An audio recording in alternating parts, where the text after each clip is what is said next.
ఇక్కడ ఏదైతే నిరాహార దీక్ష చేస్తున్నారో రామచంద్రరావు గారు, మరి దానికి మీరు ఎలాంటి మద్దతు ఇస్తున్నారు? జాతీయ బీసీ సంక్షేమ సంఘం ఆర్ కృష్ణన్న గారి ఆధ్వర్యంలో మేము ఈ దీక్షకు పూర్తిగా మద్దతు ఇస్తున్నాం. ఎందుకంటే విద్య అందించడం అనేది న్యాయపరమైన హక్కు. ఈ రాష్ట్రంలో ఉన్న విద్యార్థులకు రాష్ట్రానికి రాజ్యాంగం ప్రసాదించిన హక్కు ఇది.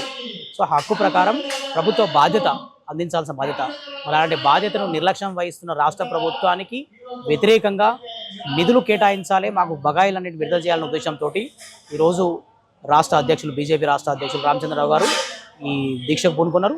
ఈ దీక్షకు జాతీయ బీసీ సంక్షేమ సంఘం తరఫున ఆర్ కృష్ణ గారు ఉదయం వచ్చి మద్దతు తెలపడం జరిగింది. అలాగే ఇప్పుడు బీసీ సంఘాలు, మహిళా సంఘాలు, బీసీ విద్యార్థి సంఘాలన్నీ కూడా ఈ దీక్షకు మద్దతు తెలపడం జరిగింది. అంటే ఇప్పుడు రేవంత్ రెడ్డి గారు మాట్లాడేది ఏంటంటే, మేము ఆల్రెడీ అడ్వాన్స్ ఇస్తున్నాం కదా, అడ్వాన్స్ నెక్స్ట్ ఎకనామిక్ ఇయర్ కూడా మేము బ్యాంక్లోనే డైరెక్ట్గా ఇస్తున్నాం కదా, ఇంకేంటి అసలు ప్రాబ్లం ఏంటి అని చెప్పేసి మాట్లాడుతున్నాం. ఇక్కడ సమస్య పాత బకాయిలు, గడిచిన 3 సంవత్సరాల నుంచి పేరుకుపోయిన 10,000 కోట్లకు సంబంధించిన బకాయిలు. 10,000 కోట్ల బకాయిలు ఇప్పుడు సెకండ్ ఇయర్ చదువుతున్న విద్యార్థులు, థర్డ్ ఇయర్, ఫోర్త్ ఇయర్ చదువుతున్న విద్యార్థులకు వాళ్ళకు రావాల్సిన బకాయిలు సకాలంలో చెల్లించకపోవడం వల్ల కాలేజీలు సర్టిఫికేట్లు ఇవ్వట్లేదు. ఫోర్త్ ఇయర్ కంప్లీట్ అయిన వాళ్ళు పూర్తిగా పెండింగ్ 4-5 లక్షల రూపాయలు కడితే తప్ప సర్టిఫికేట్లు ఇవ్వమంటున్నాయి. మరి ఇలాంటి పరిస్థితుల్లో బడుగు బలహీన వర్గాలకు చెందిన విద్యార్థులు ఉన్నట్టుండి 4-5 లక్షలు కట్టమంటే ఎక్కడి నుంచి తెచ్చి కడతారు? ఇప్పుడు ప్రభుత్వం ఏం చెప్తోంది? ప్రస్తుతం విద్యకు ఇప్పుడు విద్యా సంవత్సరంలో అడ్మిషన్లు పొందిన విద్యార్థులకు మేము గడువు తప్పకుండా చెల్లిస్తామని చెప్తుంది. అది ఓకే. మరి గడిచిన విద్యార్థుల సంగతి ఏంటి? Second year, third year, fourth year చదువుతున్న పిల్లలకు ఎవరు చెల్లించాలా బకాయిలు? ఎక్కడికి పోవాలి వాళ్ళు? కాలేజీలు ఏమంటున్నాయి? మీరు బకాయిలు చెల్లిస్తే తప్ప మేము మీ సర్టిఫికేట్లు ఇవ్వమంటున్నాయి. మరి కాలేజీలు ఏమో బకాయిలు చెల్లిస్తే తప్ప ఇవ్వమంటాయి, ప్రభుత్వం ఏమో బకాయిలు చెల్లించదు. మరి ఎక్కడికి పోవాలి ఈ రాష్ట్రంలో ఉన్న 15 లక్షల మంది విద్యార్థులు? సో ఆ బాధలో భాగంగానే ఈరోజు ఇక్కడ జరుగుతున్న కార్యక్రమం. గడిచిన ప్రభుత్వం టీఆర్ఎస్ ప్రభుత్వం ఉంది. టీఆర్ఎస్ ప్రభుత్వంలో ఇట్లాంటిది ఎందుకు, ఇట్లాంటి సమస్య ఉన్నప్పుడు ఎందుకు లేవనెత్తలేదని కూడా క్వశ్చన్ చేస్తుంది. ఎస్, బీఆర్ఎస్ ప్రభుత్వం కూడా చివరి 2 సంవత్సరాల పాటు పెండింగ్ పెట్టింది. బకాయిల కోసం విద్యార్థులు రోడ్డెక్కిర్రు, పట్టించుకోలేదు వాళ్ళ సమస్యను. పట్టించుకోకపోవడం వల్లనే ఈరోజు ఆ ప్రభుత్వం ప్రతిపక్షంలో కూర్చోవాల్సి వచ్చింది. మేము అధికారంలోకి వస్తే ఫీజు బకాయిలు చెల్లిస్తామన్న కాంగ్రెస్ ప్రభుత్వానికి ఓటేస్తేనే వీళ్ళు అధికారంలోకి వచ్చారు. మరి అధికారంలోకి వచ్చిన వీళ్ళకు బాధ్యత ఉంది కదా, చెల్లించాలి కదా. పాత ప్రభుత్వాలు, అధికారంలో ఉన్న ప్రభుత్వాలు విద్యార్థులు పట్టించుకోకపోతేనే ఇలా వాళ్ళు ప్రతిపక్షంలో కూర్చున్నారు. మీరు పట్టించుకోకపోతే కూడా రేపు పొద్దున ప్రతిపక్షంలో కూర్చుంటారు, అధికారాన్ని కోల్పోతారు. ఎందుకు 15 లక్షల మంది విద్యార్థుల ఉసురు తీసుకుంటున్నారు మీరు? ఏమొస్తుంది?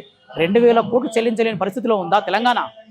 3.5 లక్షల కోట్ల బడ్జెట్ ఉంటుంది ఒక సంవత్సరంలో, 4 లక్షల కోట్లు అప్పు చేస్తుంది ప్రభుత్వం ఇప్పటివరకు. మరి 2,000 కోట్లు ఒక సంవత్సరంలో ఖర్చు పెడితే వస్తే నష్టం ఏంది అసలు? ఎవరు వద్దంటున్నారు మిమ్మల్ని? ఎవరు ఆపుతున్నారు?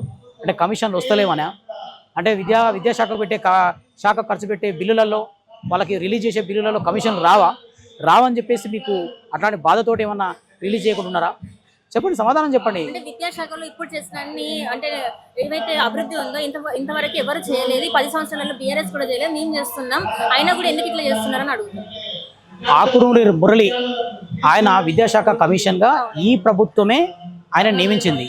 ఆయన ఈ రాష్ట్రంలో ఉన్న మొత్తం అన్ని రకాల విద్యా సంస్థలకు సంబంధించి సమస్యలపైన పరిశోధించి రాష్ట్ర ప్రభుత్వానికి ఒక నివేదిక ఇచ్చారు. కానీ ఆ నివేదిక ఇచ్చిన తర్వాత కూడా రాష్ట్ర ప్రభుత్వం పట్టించుకోవట్లేదన్న బాధతోటి ఆయన రిజైన్ చేసిండు ఆయన పదవికి.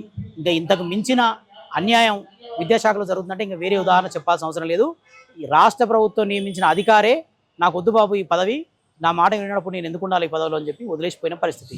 అంటే పూర్తిగా నిర్లక్ష్యానికి గురైంది. రేవంత్ రెడ్డి గారు స్వయంగా నిర్వహిస్తున్న విద్యాశాఖ పూర్తిగా నిర్లక్ష్యానికి గురైంది. దానికి తార్కాణమే మీరు ఈరోజు పేపర్ ఓపెన్ చేసి చూస్తే ప్రతిరోజు ప్రతి పేపర్లో విషాహారం తిని హాస్పిటల్ పాలైన విద్యార్థులు అంటారు. చూస్తున్నారు కదా. మరి ఈ విద్యాశాఖ ఎంత బాగా నిర్వహిస్తున్నట్టు అర్థం అవ్వట్లేదా? వాటి సౌకర్యాలు లేవు, పక్కా భవనాలు లేవు, మెచ్చార్జీలు టైంకు రావు, రకరకాల సమస్యలతోటి కొట్టుమిట్టాడుతుంది విద్యాశాఖ. తెలంగాణ కోసం అందరం పోరాటం చేసిన యువకులు ఉన్నారు. ఇప్పుడు చాలామంది రోడ్ల మీద ఉన్నారు. తెలంగాణలో టీఆర్ఎస్ వాళ్ళు ఏం చెప్పారంటే నీళ్లు, నిధులు, నియామకాలని చెప్పారు. వాళ్ళ టైంలో కూడా ఫీజు రియంబర్స్మెంట్ చేయకుండా వాళ్ళు 10 ఏళ్ళు పరిపాలన చేసి దిగిపోయారు. ఇప్పుడు మళ్ళీ వీళ్ళు 3 సంవత్సరాలు పరిపాలన పూర్తి అవుతున్నా కానీ ఇప్పటికి కూడా విద్యార్థులకు ఫీజు రియంబర్స్మెంట్ అందియకుండా విద్యార్థులను రోడ్డు మీద పడే విధంగా వాళ్ళు చదువుకోకుండా వాళ్ళ తల్లిదండ్రులు ఫీజు కట్టలేని స్థితిలో ఉన్నా కానీ ఇప్పుడు వాళ్ళని పట్టించుకునే గవర్నమెంట్ ఇప్పుడు లేదని చెప్తున్నా. ఈ గవర్నమెంట్ విద్యార్థులను నిర్వీర్యం చేసే, యూనివర్సిటీలను నిర్వీర్యం చేసే కార్యక్రమం చేస్తున్నారు. ఫీజులు చెల్లించలేక మళ్ళీ ఉపాధ్యాయులకు కూడా, లెక్చరర్లకు కూడా యూనివర్సిటీలు కానీ కాలేజీలు కానీ వాళ్ళకి జీతాలు ఇవ్వలేని పరిస్థితికి వెళ్ళిపోయాయి. కాలేజీలు మూతపడే స్థితిలో ఉంది. విద్యార్థులను తాగుబోతులను తయారు చేసి రోడ్ల మీద తిప్పే గవర్నమెంట్ ఈ గవర్నమెంట్ అని చెప్తున్నా. రేవంత్ రెడ్డి గారు, మీరు ఇప్పటికైనా మీరు కళ్ళు తెరిచి ఈ ఫీజు రియంబర్స్మెంట్ వెంటనే 15,000 కోట్లు ఉన్నది. ఆ 15,000 కోట్లను మొత్తం మేము చెల్లించాలని చెప్తున్నా. 3 లక్షల కోట్ల బడ్జెట్ లో ఈ 15 కోట్ల రూపాయలని 15,000 కోట్లు అనేది చాలా చిన్న విషయం అని చెప్తున్నా. కాబట్టి ఇప్పటికైనా మీరు కళ్ళు తెరిచి విద్యార్థుల విషయంలో, విద్యార్థుల సమస్యలను, కాలేజీ సమస్యలను పట్టించుకుంటేనే సరే, లేదంటే మీ భరతం పట్టడానికి బీజేపీ సిద్ధంగా ఉన్నదని చెప్పి ఈ సందర్భంగా హెచ్చరిస్తున్నాను. ధన్యవాదాలు.